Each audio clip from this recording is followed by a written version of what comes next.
एक बार मैंने यहोवा से मांगा। हम पढ़ रहे हैं भजन सहायता 27 अध्याय उसका 4 वचन। एक वरदान मैंने यहोवा से मांगा है कि मैं जीवन भर उसके भवन में रहूं, उसके भवन में बसूं। पढ़ लीजिए वचन दोबारा। एक बार मैंने यहोवा से मांगा, उसी के यत्न में लगा रहूंगा। हाँ, कि मैं जीवन भर यहोवा के भवन में रहने पाऊं। हाँ, एक ही वरदान मैंने यहोवा से मांगा है कि मैं जीवन भर क्या करूं, यहोवा के भवन में रहने पाऊं। दाऊद के भजन जब आप पढ़ते हैं तो he is so much concerned about the house of God, परमेश्वर के भवन को लेकर जील से भरा हुआ, एक्साइटेड रहता है परमेश्वर के भवन के प्रति। उस समय में भवन नहीं था, क्या था? तंबू था। यरूशलेम में तंबू था जहां पर वाचा का संदूक रखा गया। हालेलुया। वही जो मूसा के द्वारा बनाया गया, वही तंबू। ये उसी भवन की बात है।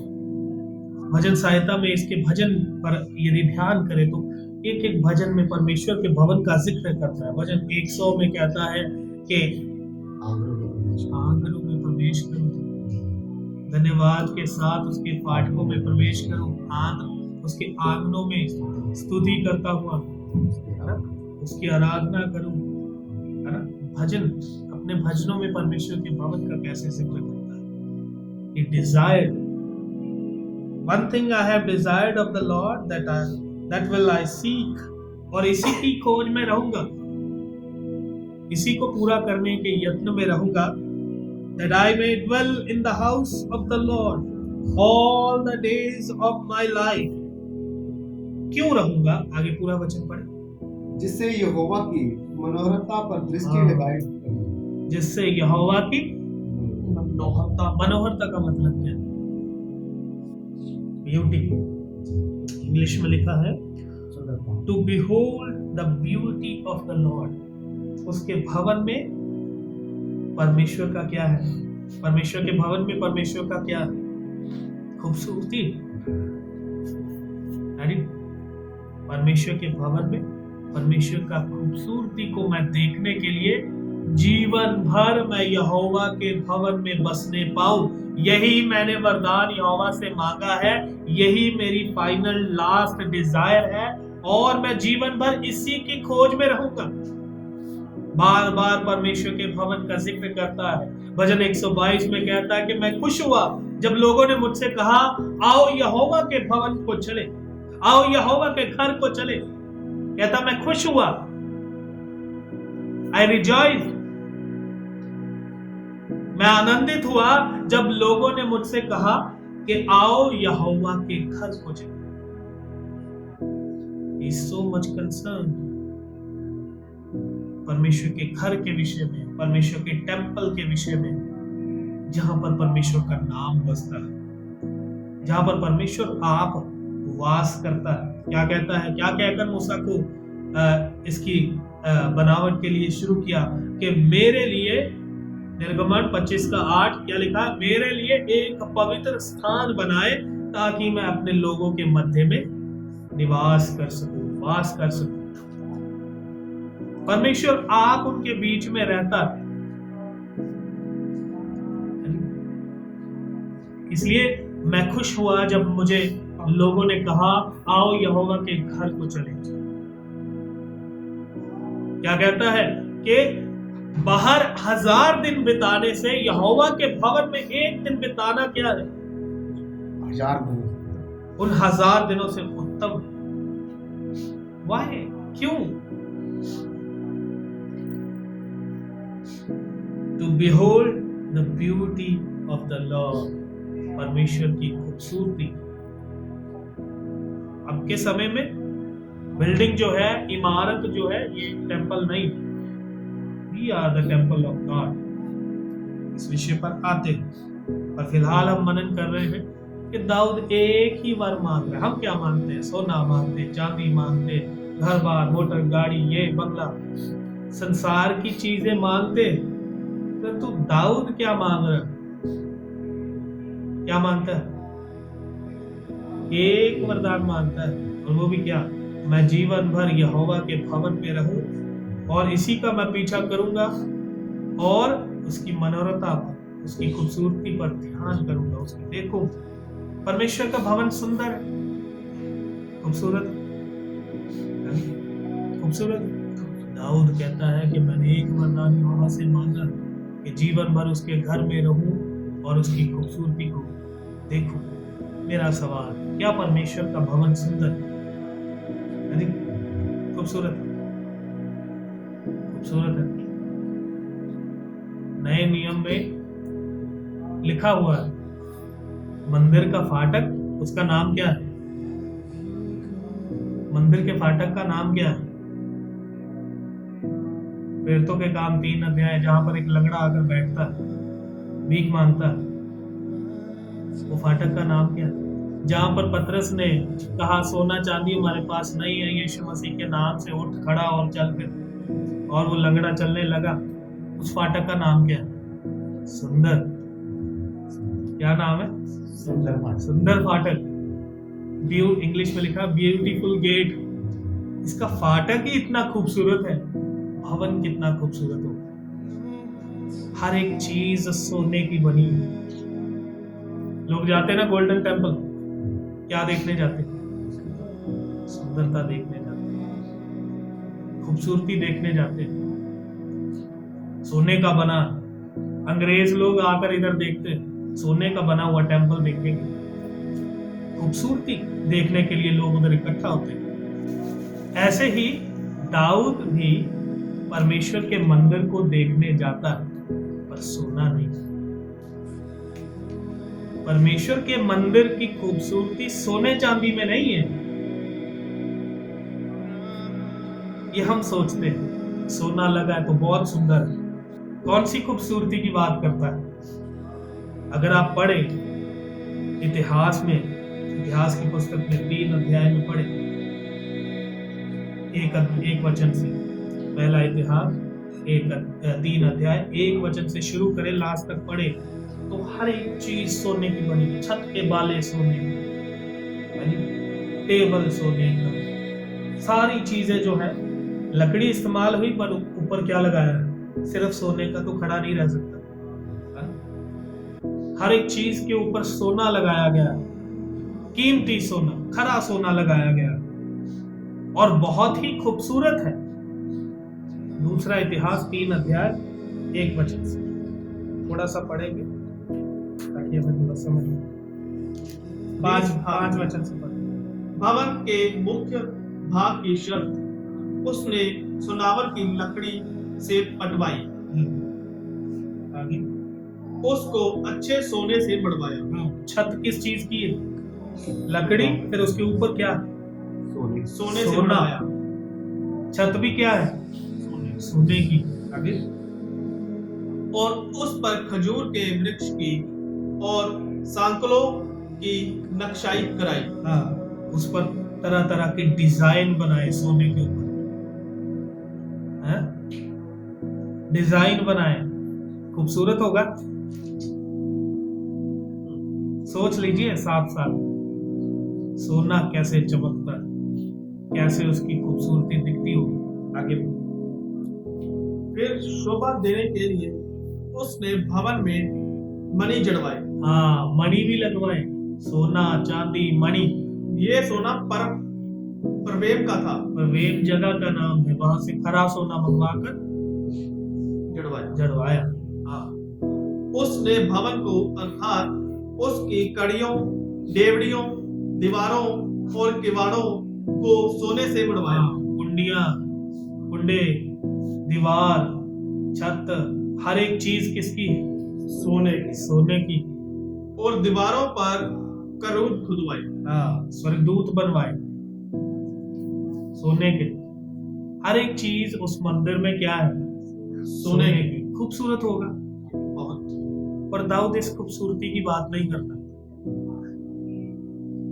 परमेश्वर के भवन की खूबसूरती उसकी बनावट में नहीं है, परमेश्वर के उपस्थिति में। अब सोना चांदी का ये सारा मंदिर बना लिया, उसके ये मंदिर बनाने के बाद उसने प्रार्थना क्या किया? पहला राजा 8 अध्याय। क्या परमेश्वर सचमुच पृथ्वी पर वास करेगा? क्या परमेश्वर सचमुच पृथ्वी पर वास करेगा? हाँ। स्वर्ग में वरन सबसे ऊंचे स्वर्ग में भी तू नहीं समाता। हाँ। फिर मेरे बनाए हुए इस भवन में कैसे समाएगा? हाँ।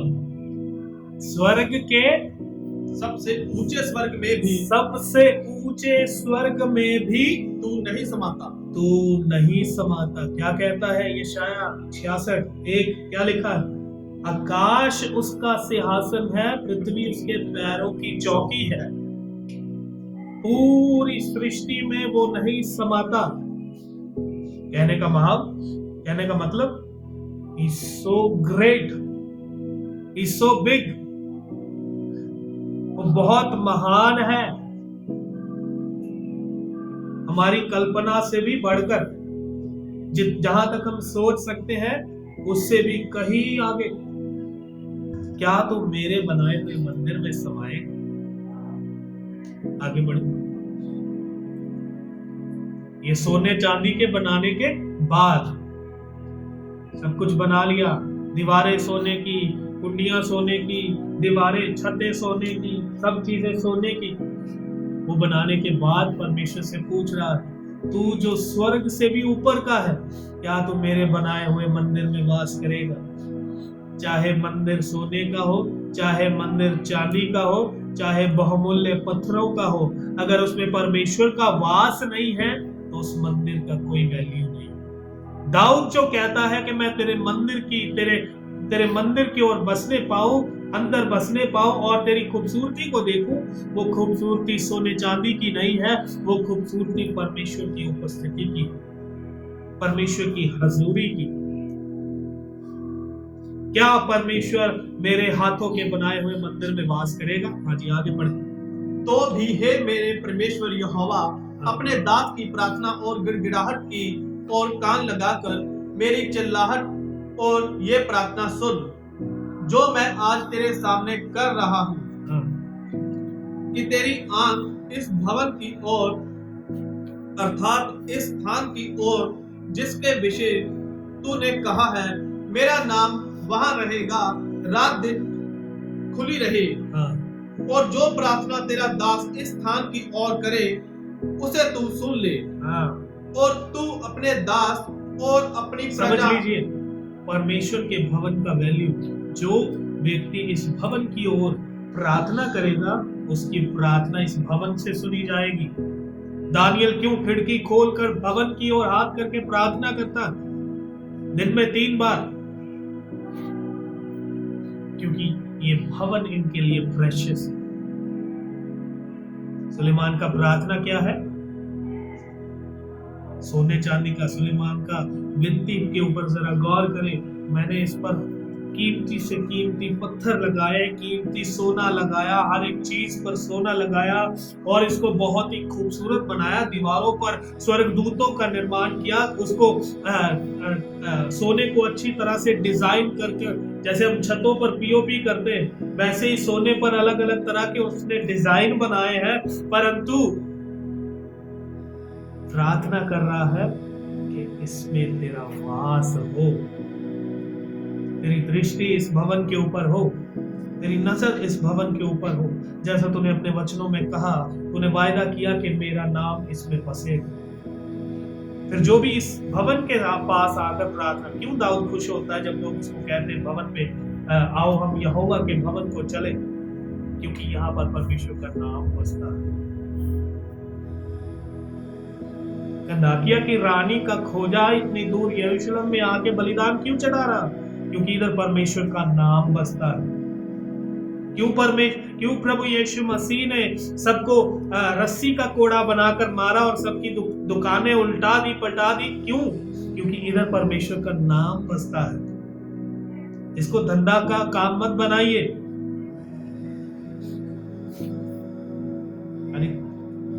चेले भी यीशु मसीह के पास एक समय आते हैं। मत्ती 24 अध्याय में लिखा है, एक वचन में पढ़ने की जरूरत नहीं है। उधर लिखा है चेले यीशु मसीह को मंदिर दिखाने के लिए आए, इमारतें दिखा रहे, देखो प्रभु कितना खूबसूरत। हालांकि वो टेंपल ये टेंपल नहीं, वो हेरोदेस के द्वारा बनाया गया। खूबसूरती दिखा रहे हैं, इमारतें दिखा रहे हैं कि देखो प्रभु कितना खूबसूरत है। यीशु मसीह क्या देते हैं जवाब? पत्थर पर भी पत्थर नहीं टिकेगा। इस मंदिर का एक पत्थर के ऊपर दूसरा पत्थर नहीं रहेगा, क्योंकि परमेश्वर का प्लान ये नहीं है।